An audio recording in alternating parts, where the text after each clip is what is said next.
জয় মা কালী সকলোকে মোৰ চেনেলটোলৈ স্বাগতম জনাইছোঁ আৰু আশা কৰোঁ সকলোৱে ভালে আছে আৰু ময়ো ভালে আছোঁ মাৰ কৃপাত।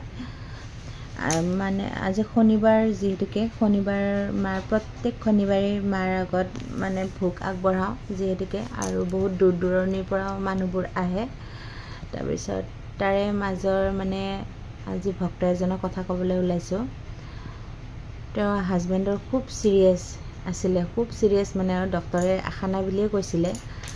কিন্তু মোক সুধিছিলে তাই ফোন কৰি, সোধোতে মই অলপমান উপদেশ দিলোঁ আৰু মাৰ। তাৰপিছত ঠিক সেইদৰে নিয়মটো কৰি আজি মাৰ ওচৰত আহিছে আৰু নিজেই ক'ব তেওঁৰ মুখেৰে, আৰু আপোনালোকেও শুনিব, এনেকৈ যাতে প্ৰত্যেক ভক্তৰ যাতে সমস্যাবোৰ মায়ে দূৰ কৰে, মোৰ সেয়াই কামনা মাৰ ওচৰত। আৰু বেলেগ ইচ্ছা নাই জীৱনটোত, মানে এইটোৱে লক্ষ্য আৰু যাতে সকলো মানুহৰে সকলো সমস্যাবোৰ যাতে মায়ে তৎক্ষণাতে দূৰ কৰে।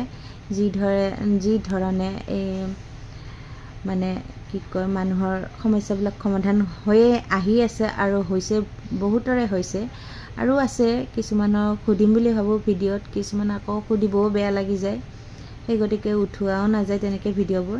আৰু কিছুমান আৰু কথা পাতোঁতে ভাল লাগে আৰু তেনেকৈ ভিডিঅ'বিলাক কৰোঁ, কৰি আপোনালোকৰ মাজত ভিডিঅ'টো শ্বেয়াৰ কৰোঁ। আৰু তেনেহ'লে শুনক, সেই ভক্তগৰাকীৰ নিজৰ মুখেৰে শুনক তেওঁৰ কথা। মই মা তাতে মানে অহা নাছিলোঁ, আজি প্ৰথম আহিলোঁ মাৰ দৰ্শনখিনি পালোঁ। লগতে মোৰ হাজবেণ্ডো বহুত চিৰিয়াছ হৈছিল, হওঁতে মানে হোচে নাছিল, ডক্টৰে নাবাচে বুলি কৈছিল। তাৰপিছত মই নেমুৰ মালা হ'লোঁ, হোৱাৰ পিছতে তেওঁ হোচ আহিছে আৰু আজি তেওঁ একদম সুস্থ, কাম কৰি আছে, ধুনীয়াকৈ চলি আছে।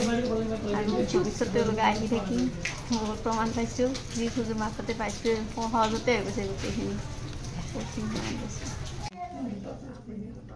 স্বপ্নক দেখাই